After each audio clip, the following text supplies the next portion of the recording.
Hi there. My response this week is to a 42-year-old Hispanic woman and her family. She has no known medical history, presented with a primary complaint of increased fatigue, palpitations, pale skin, dry mucous membranes, and dizziness over 3 weeks. She's alert and oriented. Otherwise, the physical exam includes marked pallor with pale mucous membranes and conjunctiva, a murmur of systolic flow, and an issue with her fingernails, which we'll later discuss. The patient states that lately she likes to eat ice and reports a long history with heavy menstrual flow. Her hemoglobin is low at 7.5. Her hematocrit is also low at 24%. Platelets seem okay, and the MCV seems okay as well. In this case, I'm going to talk to the patient and their family regarding iron deficiency anemia. It's likely due to the patient's history of excessive menstrual bleeding. Iron deficiency anemia is caused by low stores of iron in the body, leading to insufficient production of red blood cells.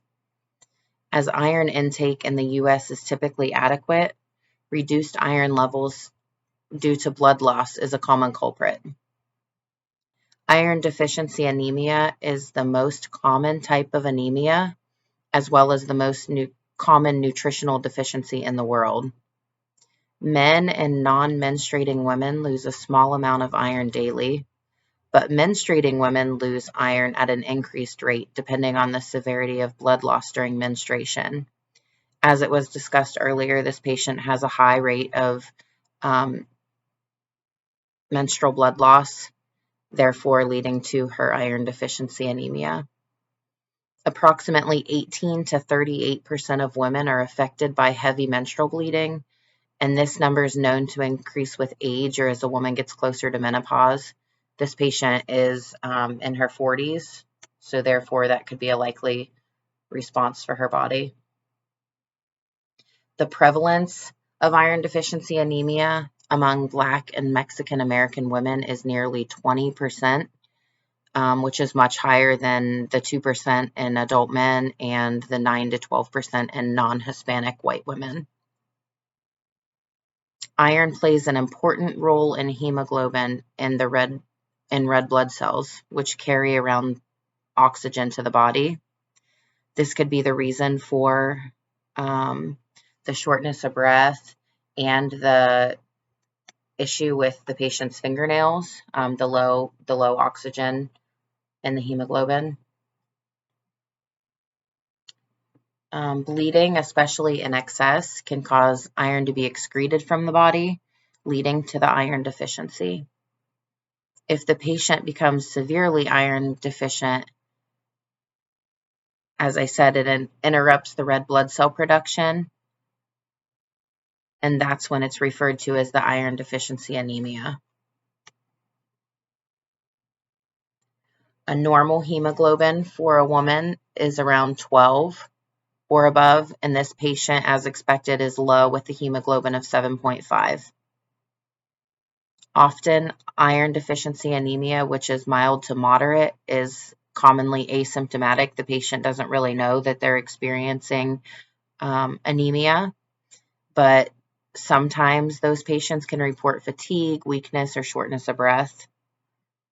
That was actually found in a low number of patients.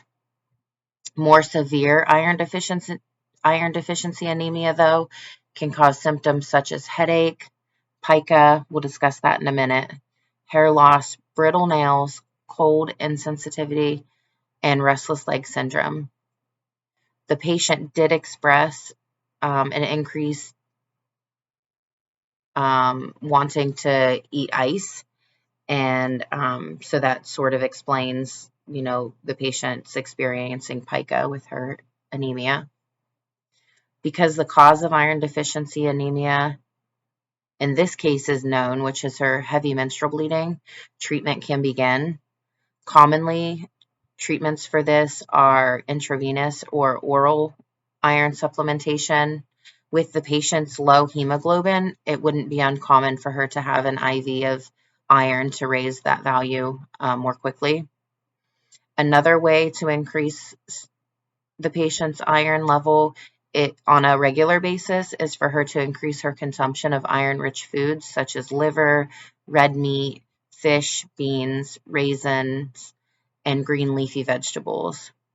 Something that's important to remember when increasing your iron is also to increase your vitamin C intake, because studies have shown that vitamin C improves the absorption of iron. So when they're taken together, it's more likely that the iron will be absorbed appropriately.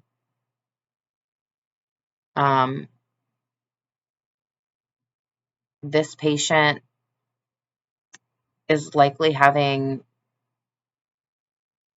showing these side effects due to her iron deficiency anemia, and supplementing that iron